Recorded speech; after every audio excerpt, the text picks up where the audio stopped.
Voilà en somme ce que nous sommes venus écouter et voir, hein. Écouter avec moi.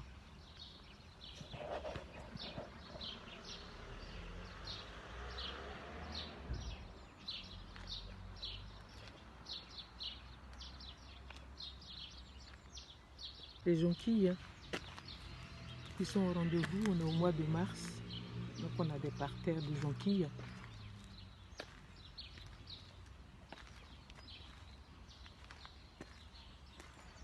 Voilà. Là, nous sommes sur le parking du parc.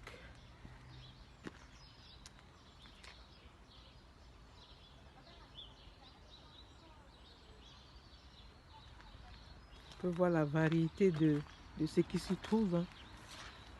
Ces belles fleurs violettes, on a du lierre qui monte autour des arbres.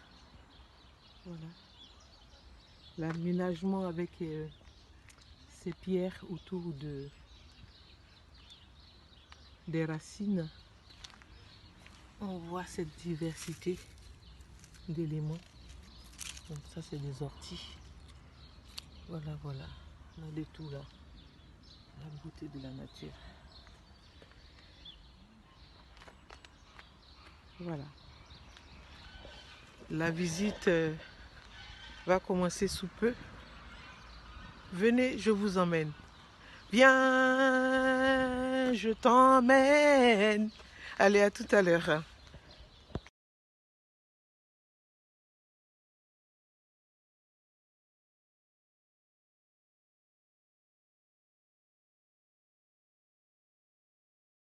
Garde les jeunes bois, on vient rabattre les gros.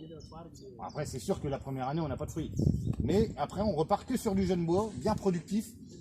Et là, c'est plus intéressant. On a fait celui-là, on a refait le gros là-bas qui était au fond, là, qui était énorme. Et là, on le redégage pour que vraiment ça redonne du bon fruit. En fait, quand vous coupez donc le gros arbre, tout ce qui repousse là, c'est à partir de l'ancien.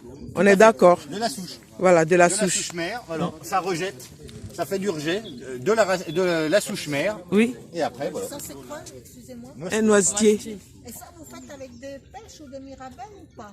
Coupé comme ça? Non. Non. Jamais, que le noisetier. Ah, que le noisetier. Que le noisetier qui... Bah, pas que le noisetier. Oui, mais là... mais jamais sur un fruitier.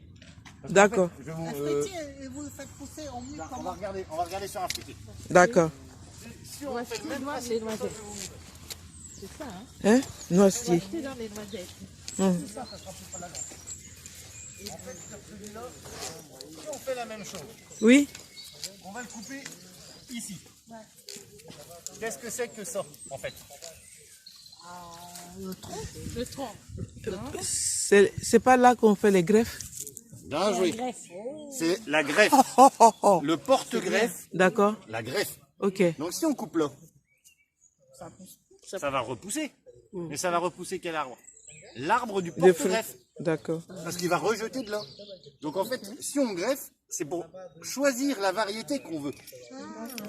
Donc en fait, si on coupe là, ça pourrait repartir du même arbre, on est d'accord. Oui. Mais si on coupe plus bas, ça repartira. Je vais vous dire, si on greffe un prunier, je sais pas, je vais vous dire un quetch sur un mirabellier, ça va vous redonner un quetch au lieu d'un mirabellier. Pourquoi? Parce qu'en fait, La base... greffe, ça va reprendre la souche du porte-greffe. Parce qu'en fait, en général, on greffe pas sur la même plante. D'accord. Un citronnier, on le greffe sur un bigardier. C'est un autre agrume qui va pas donner des bons fruits, mais qui a la propriété d'être fort, résistant et tout ça. Donc, on va greffer sur un bon porte-greffe une variété qu'on veut. Et si on voudrait, ici, je sais pas s'il n'a pas été greffé d'ailleurs. Ici, on pourrait greffer une branche de prunier d'une variété et de l'autre côté une branche d'un autre prunier. On pourrait greffer plusieurs arbres. Bon, après, au bout d'un moment, la sève fait que... Et là, on est sur quoi, alors, du coup? On est sur de la graine, là. Voilà. On est sur la graine qui est restée. La floraison et après la graine. Là, on n'est pas encore en période de floraison. Là, on est en période de revégétation. Là, hop, végétalisation. Ça remonte en fleurs, en feuilles, en feuilles, en feuilles, et après seulement la floraison. Du coup, si on prend des graines là, on peut les replanter? Ouais. Quelqu'un répercute ma question? Oui. Vous passez devant. Si tu prends des graines, est-ce qu'on peut les replanter? Ça c'est du planté, on va dire que c'est pas une